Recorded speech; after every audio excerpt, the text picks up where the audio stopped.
नमः शिवाय। हर हर महादेव। देवों के देव महादेव की अनुकंपा सभी भक्तों पर बनी रहे। इसी के साथ 14वां अध्याय नाग पंचमी व्रत। भगवान शंकर ने सनत कुमार से कहा, अब मैं तुम्हें श्रावण शुक्ल पंचमी को किए जाने वाले व्रत नाग पंचमी व्रत के बारे में बताता हूँ। ध्यान पूर्वक सुनो। साधक को चाहिए कि वह एक दिन पहले केवल एक समय भोजन करे। पंचमी वाले दिन स्वर्ण या रजत निर्मित नाग लेकर नक्त व्रत करना चाहिए। नक्त व्रत रखकर बढ़ई या कुम्हार के 5 फनों वाला नाग बनवाकर उसकी पूजा करनी चाहिए। अपने घर के मुख्य द्वार के दोनों तरफ गोबर से 5 फनों का नाग बनवाकर कटोरे में दूध रखकर उसकी धूप दीप गंध अक्षत करवीर मालती चमेली तथा चंपा के फूलों से पूजा करनी चाहिए। ब्राह्मणों को शुद्ध घी के लड्डू तथा खीर का भोजन करवाना चाहिए। कालिय नाग, तक्षक नाग, शंखपाल, वासुकी, शेषनाग, पद्मनाग आदि नागों को हल्दी व चंदन से दीवार पर बनवाकर तथा नागमाता कुद्रू को भी अंकित कर पुष्पों से पूजा करनी चाहिए। पूजन के पश्चात घी और खंड मिलाकर उनको दूध पिलाना चाहिए। उस दिन लोहे की कढ़ाई में पकवान बनाने वर्जित हैं।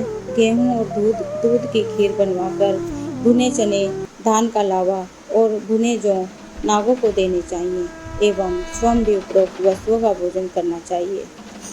परिवार वालों को भी भोजन में ये ही वस्तुएं देनी चाहिए। सांपों की बोम्बी के पास गानवाद द्वारा उत्सव मनाना चाहिए।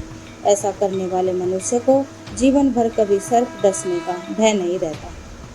सर्प के दर्शन करने से ही मनुष्य अधोगति को प्राप्त होता है। सर्प तमोगुणी होता है।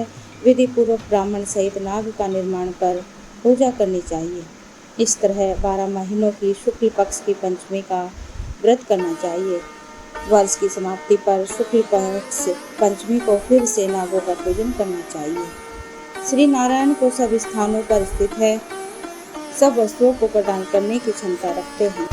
जो अपराजित है उनको स्मरण कर निम्न वचन कहने चाहिए। हे प्रभु, मेरे वंश में हमारे पूर्वजों में से जो भी सर्पों के दंश में अधोगति को प्राप्त हुए हैं वे इस व्रत से तथा दान से मुक्ति को प्राप्त हो जाएं। इस प्रकार उच्चारण कर सफेद चंदन युक्त चावल से पानी को भक्ति पूर्वक वासुदेव श्री कृष्ण के निर्मित जल से छोड़ देना चाहिए। इस प्रकार व्रत पूजा और दान से साधक के वंश में सर्प दंश के कारण मरे होंगे या भविष्य में मरने वाले होंगे। हे सनत कुमार, वे सब सर्प योनि से मुक्त होकर स्वर्गलोक में पहुंच जाएंगे। इस प्रकार व्रत करने वाला अपने वंश का उद्धार कर शिव जी के सानिध्य में पहुंच जाता है। हे सनत कुमार, जो मनुष्य नाग की हत्या करते हैं उनके परिवार में अगले जन्म में पुत्र नहीं होता और यदि होता है तो अधिक समय तक जीवित नहीं रहता। महिलाओं की कर्पणता के कारण भी प्राणी को सर्प योनि प्राप्त होती है। जो दूसरों की अमानत हजम कर जाते हैं वे भी सर्प योनि में जाते हैं। जो प्राणी विभिन्न कारणों से सर्प योनि में चले जाते हैं उनके उद्धार का एकमात्र रास्ता नाग पंचमी का व्रत ही है। जो प्राणी नाग पंचमी का व्रत तथा नाग पूजा करते हैं उनकी भलाई के लिए नागों के स्वामी शेषनाग और वासुकी नाग भगवान विष्णु और भगवान शंकर के हाथ जोड़कर प्रार्थना करते हैं। शेषनाग और वासुकी नाग की प्रार्थना पर भगवान विष्णु और भगवान शंकर उन लोगों की सब मनोकामनाएं पूर्ण करते हैं। वे प्राणी नागलोक में अनेक तरह के भोगों को भोग कर वैकुंठ लोक में जाते हैं। बोलो हर हर महादेव। यहाँ पर ये 14वां अध्याय समाप्त होता है। इसी के साथ ओम नमः